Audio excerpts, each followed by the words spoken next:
Biomolecules के बाद biochemistry में नेक्स्ट टॉपिक कार्बोहाइड्रेट होता है। ठीक है। अब कार्बोहाइड्रेट आपने जनरल लाइफ में सुना होगा, डॉक्टर्स भी बोलते हैं और कई बार घर वाले भी जिसमें थोड़ी बहुत नॉलेज होती है या मोस्टली बोलते हैं कि कार्बोहाइड्रेट एक एनर्जी सोर्स होता है। ज़्यादा कार्बोहाइड्रेट आपको कार्ब इंटेक करना चाहिए। ठीक है। अब उसकी वजह क्यों करनी चाहिए और वो कितना कितना होता है, कैसे कैसे काम करता है। ठीक। Carbohydrates are the most abundant natural occurring organic compound और मोलिक्यूल्स इन नेचर। भाई दो चीज़ें होती है, एक होता है आर्टिफिशियल, ठीक है, या फिर अननेचुरल। अब भाई हमारी बॉडी के पास इम्यूनिटी नाम की एक चीज़ है। इम्यूनिटी का मतलब क्या होता है कि आपको अगर कोई बीमारी लगी तो आप उस बीमारी से सेल्फ कितना है कब तक लड़ सकते हो। ठीक। और जो अननेचुरल होती है वो जैसे कि मेडिकेशन, ओरल मेडिकेशन हो गई, इंजेक्टेबल हो गई या फिर एंटीसेप्टिक हो गई, ये सब क्या है, ये आपके बाहरी यानी कि बाहर बनाए हुए अननेचुरल सोर्स ऑफ थिंग्स है या इम्यूनिटी है। ठीक। वैसे ही होते हैं हमारी नेचुरल एनर्जी सोर्स जो कि हमारे होते हैं कार्बोहाइड्रेट्स। ठीक है। आउटर सोर्स क्या होते हैं, outer source in the sense कि आपने कोई सप्लीमेंटेशन ले लिया, ठीक है, आप कोई मेडिकेशन ले रहे हो जिसमें high rich amount of carbohydrates present है, किसी भी फॉर्म में हो सकते हैं, उनकी फॉर्म्स होती हैं, वो सब इसमें पढ़ेंगे। और कार्बोहाइड्रेट जो है वो हमारी बॉडी के अंदर नेचुरल बेसिस पे ही डेवलप होते हैं और नेचुरल बेसिस पे ही हमको बाहर से भी अवेलेबल होते हैं। नेचुरल बाहर कैसे, वो होते हैं हमको जैसे वेजिटेबल्स, आपका पोटैटो, स्वीट पोटैटो, ये सब क्या होते हैं, हाई सोर्स ऑफ कार्बोहाइड्रेट होते हैं, उनमें स्टार्च प्रेजेंट होता है हाई मात्रा में, और वो नेचुरल रिसोर्सेज है क्योंकि नेचर से हमें मिल रहे हैं वे। ठीक है। ठीक। नेक्स्ट है carbohydrates are simply defined as the biomolecule carbon hydrogen and oxygen in the ratio of 1:2:1। यहाँ इंपॉर्टेंट है समझने की बात। सबने नाम सुना हो ग्लूकोज, ग्लूकोज चढ़ती है। ग्लूकोज का फॉर्मूला क्या होता है, C6H12O6, यही होता है। यहाँ पर क्या लिखा है, 1:2:1। दैट मीन्स यहाँ पर आपने मैथमेटिक्स में देखा होगा एक्स की वैल्यू निकालनी है, बट एक्स की वैल्यू एक्स वजह कुछ भी रखते थे वे, बट यहाँ पर होगी हमारे एन एक्स की जगह। ठीक है। क्या होगा, स्मॉल एन।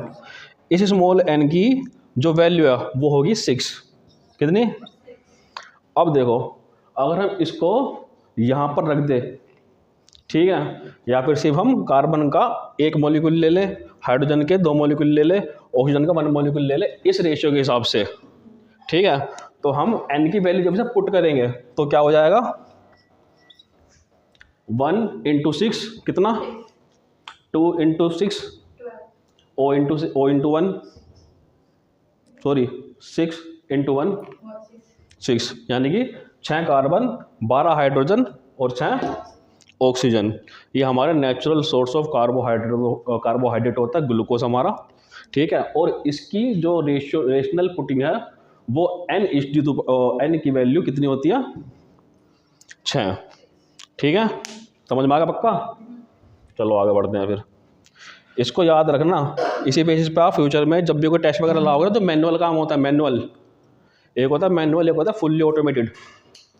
ठीक है। ये आपका लास्ट सेमेस्टर में चैप्टर भी है, बहुत इंपॉर्टेंट, और इसका वैल्यू है।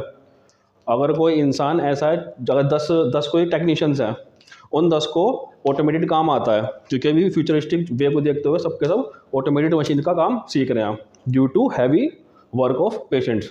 ठीक है। टेस्टिंग का हैवी शेड्यूल रहता है। ठीक। तो पेशेंट को एक्यूरेसी और मोर ज़्यादा वैल्यू कह रहा हूँ, मोर नंबर बढ़ाने के लिए ना, नंबर ऑफ पेशेंट के टेस्टिंग बढ़ाने के लिए ऑटोमेटेड हमको दिया गया है। बट फॉर एग्जांपल किसी भी वजह से कोई टेक्निकल इश्यू हो, कोई लाइटिंग इश्यू हो, कोई ट्रांसफार्मर इश्यू हो, कुछ भी सकता है XYZ, किसी वजह से ऑटोमेटेड मशीन नहीं चल पाती है। ठीक है। या फिर उनका बफर ख़राब हो गया, उनका रोलर ख़राब हो गया, हम उसको प्रॉपर कंट्रोल नहीं कर पा रहे, ठीक है, कैलिब्रेट नहीं कर पा रहे, तो उसके बाद क्या होगा, मशीन तो रुक गई बट पेशेंट तो नहीं रुकेंगे, और हमें तो काम करना है, हेल्थ के सेक्टर में है। तो उस टाइम पर क्या होगा, जिस इंसान को मैनुअली काम आता होगा, वो मैनुअल काम वहाँ पर उसकी वैल्यू होगी और आपकी वैल्यू होगी। ठीक है। अगर 10 लोग बैठे हैं, उन 10 को सिर्फ ऑटोमेटेड आता है, और एक इंसान बैठा है उसको ऑटोमेटेड, सेमी ऑटोमेटेड दोनों आते हैं, मैनुअल वगैरह सब, तो इंसान किसको प्रीफर करेगा, उन 10 में से किसी को या फिर उसको। ठीक है। तो इसको याद रखना, फ्यूचर में बहुत काम आएगा ये वाला point. They are also known as hydrates of carbon. ये क्या होते हैं? Hydrates of carbon. Since most of the carbohydrates are sweet, जो ज़्यादातर हमारे कार्बोहाइड्रेट्स होते हैं वो स्वीट इन नेचर होते हैं। आपने चीनी खाई है? चीनी कैसी होती है? मीठी। Sweet in taste, hence they are also known as क्या? Sugar. And that is sucrose और लैक्टोज, जो कि होती क्या है एक्चुअल में? सुक्रोज और lactose. Carbohydrates are also called saccharides. Carbohydrate को हम क्या बोलते हैं? सैकराइड्स। और उसका फॉर्मूला क्या होता है? हमने भी जो ग्लूकोज का फॉर्मूला पढ़ा था ना, उसको हम जिस फॉर्मूले के अकॉर्डिंग हमने पुट करके एन की वैल्यू पुट करके जैसा हमने बनाया था, वो यही है। अब देखो, अगर आप इसको C6H12O6 जो हमारा फॉर्मूला ग्लूकोज का, उसको हम इस तरीके से करें, n की पावर इज टू 6, ये हमने पुट कर दी इसके अंदर,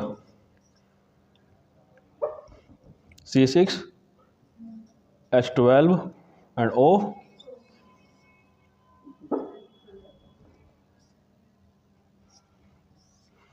ठीक है। तो इसको याद रखना। अब chemically carbohydrates are defined as optical active polyhydroxy aldehydes. बोलो इसको। ऑप्टिकल नहीं, यहाँ से स्टार्ट ना। ऑप्टिकली एक्टिव पॉली, आगे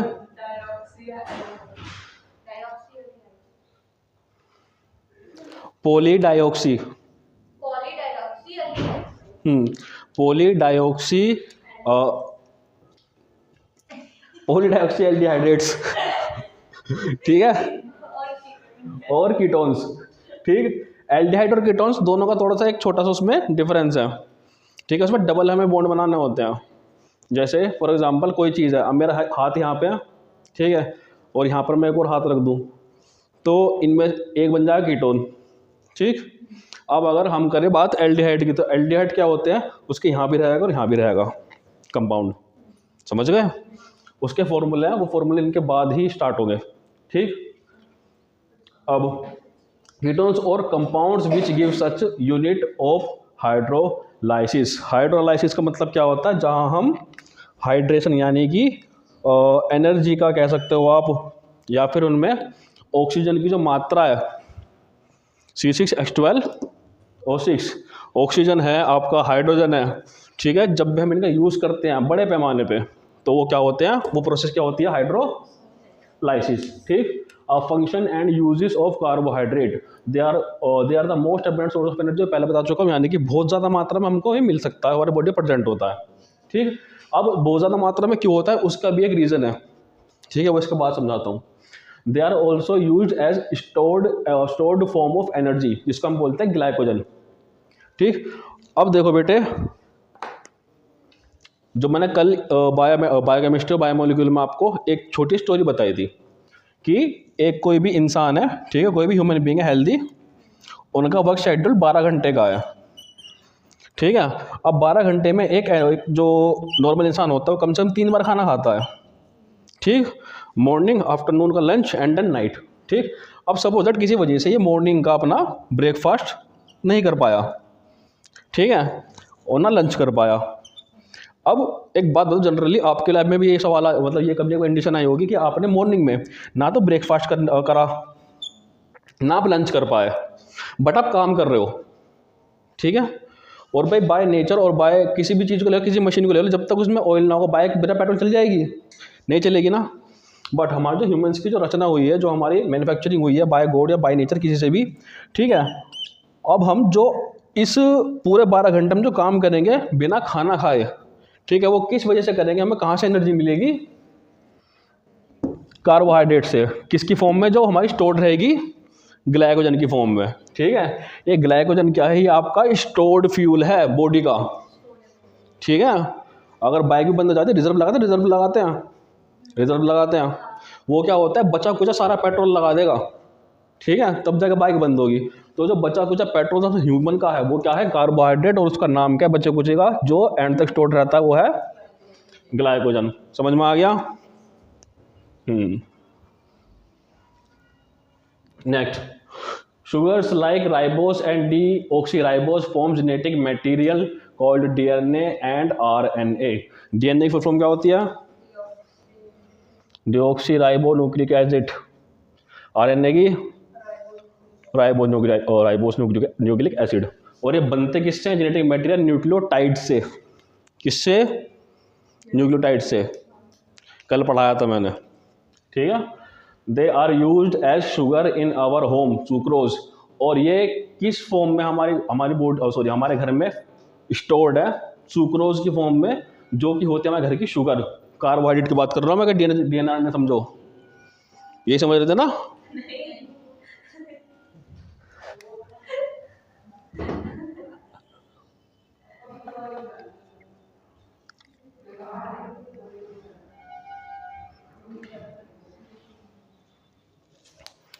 क्या है ये? नहीं, ये मेल्स की खोपड़ी है। हाँ, ये वाली है। बनने तो पब्लिक को पता चलना चाहिए, हम तो ऐसे पढ़ाते हैं भाई। डीएनए आरएनए वाला पॉइंट यहाँ पर खत्म हो गया, ठीक है। जेनेटिक्स जो हमारे हैं वो भी शुगर लाइक, वो भी एक शुगर की एक फॉर्म है, जो कि फॉर्म का नाम है राइबोस एंड डीऑक्सीराइबोस, ठीक है। नेक्स्ट पॉइंट था, they are used as sugar in our home. जो कार्बोहाइड्रेट्स है वो शुगर की फॉर्म में हमारे घर में भी पाई जाती है, और उस शुगर की फॉर्म को सुक्रोज बोलते हैं, ठीक है। जो जेनेटिक मटेरियल बनाएगी वो वाली शुगर कौन सी है? Ribose deoxyribose. जो घर में हमको मिलेगी वो कौन सी है? सुक्रोज, ठीक है। दे serves as important constituent in connective tissues, ठीक है। ये क्या करता है? ये सारे के सारे जो कॉन्स्टिट्यूएंट्स हैं, यानी कि जो भी इम्पोर्टेंट उनको नीडेबल चीज़ें हैं, वो सारा का सारा ये सर्व करता है। इससे ही सर्व होती है भाई। एक हो गया पहुंचाने वाला, एक हो गया बनाने वाला, तो ये मैन्युफैक्चरर है। स्टोर तो ये कर रहा है ना, कार्बोहाइड्रेट से तो स्टोर है। जो ग्लाइकोजन है, अगर हमारी बॉडी को नेचुरली काम करना है, तो नेचुरली काम को कराने के लिए ग्लाइकोजन नाम का हमारा एनर्जी सोर्स बना है, जो कि हमारी शुगर की फॉर्म है, और वो हमारा होता है कार्बोहाइड्रेट, ठीक है। तो वहाँ पर वही मैन्युफैक्चरिंग करेगा जो टिश्यूज़ को काम कराने के लिए भिजवाया जाएगा, ठीक है। नेक्स्ट, अब क्लासिफिकेशन ऑफ कार्बोहाइड्रेट हमारे होते 3 तरीके के हैं। ये जो डाइसैकेराइड है, ये इन्हीं का ही पार्ट है, ओलिगो वाले भाई साहब का, ठीक है। उसका एक डिफरेंस है, वो नेक्स्ट में बताता हूँ, ठीक। मोनोसैकेराइड, डाइसैकेराइड, ओलिगोसैकेराइड्स और पॉलीसैकेराइड्स, ठीक है। ये सब इनके एग्जाम्पल है, ठीक। अभी की मजदूरी यहीं पे खत्म। क्लास